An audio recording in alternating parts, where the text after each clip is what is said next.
Oh, and another discovery as things grow is I noticed there was this strange little bush that was popping up last week with really intricate leaves. I wasn't sure what it was.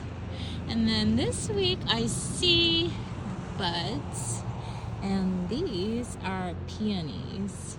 These are my favorite flowers. And so I have 2 peony bushes.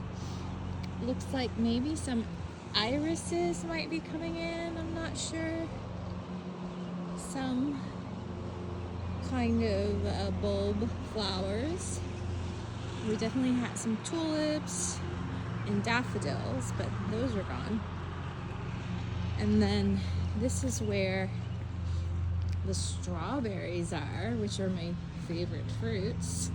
So it looked like there were just about, 4 little strawberry plants that I had to transplant.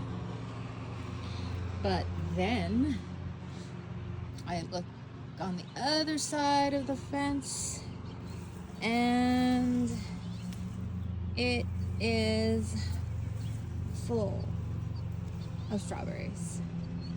And this is where we're going to put a new fence.